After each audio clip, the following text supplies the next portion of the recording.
ইন্নামাস সাদাকাত, যাকাতের মাসারেফ খাতগুলো, লিল ফুকারা ফকিরের বহুবচন, ওয়াল মাসাকিন মিসকিনের বহুবচন। কাকে বলে?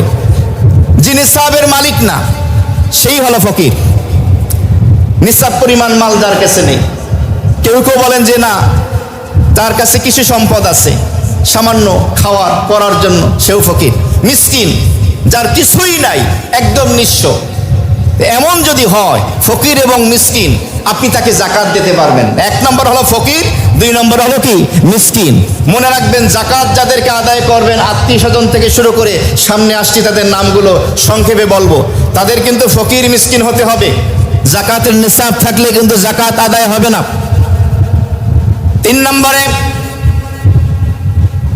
ওয়াল আমিলিনা আলাইহা, যদি ইসলামী রাষ্ট্র প্রতিষ্ঠিত হয়, কোরআন হাদিস ভিত্তিক রাষ্ট্র যদি প্রতিষ্ঠিত থাকে, তাহলে সেখানে রাষ্ট্র কর্তৃক যাকাতের টাকা যারা মানুষের কাছ থেকে আদায় করবে তাদের বেতন দেওয়া যাবে।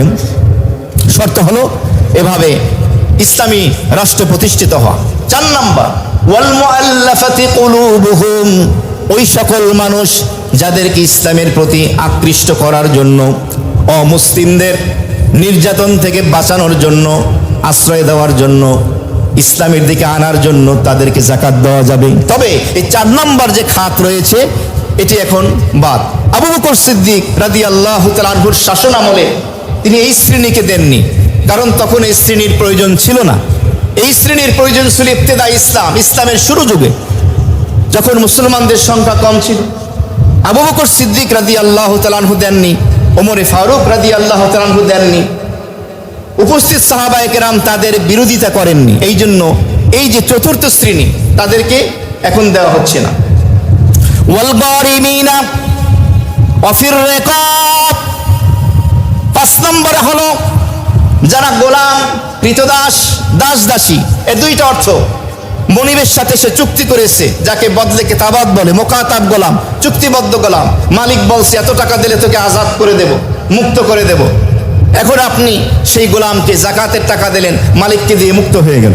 আরেকটি ব্যাখ্যা হলো, কোনো মালিকের কাছ থেকে ওই গোলামকে যাকাতের টাকা দিয়ে ক্রয় করে তাকে মালিক বানিয়ে আপনি তাকে আজাদ করে দিলেন। বর্তমানে দাস দাসীর প্রচলন নেই।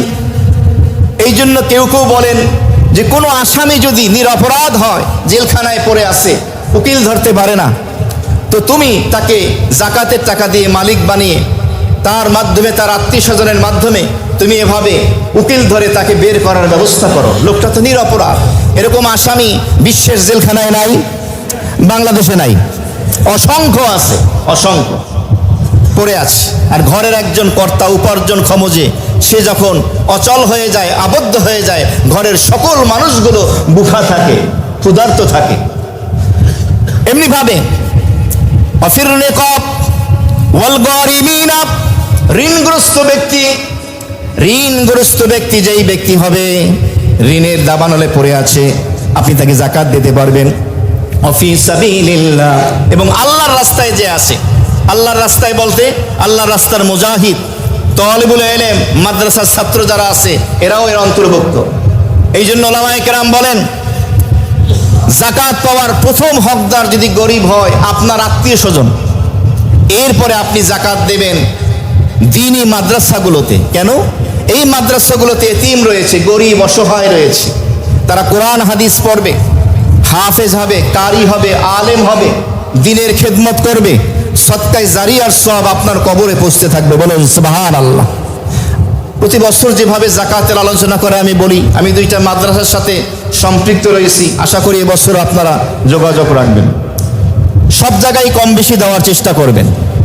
ইমাম এবং খতিব হিসেবে আমি বিষয়টি বললাম।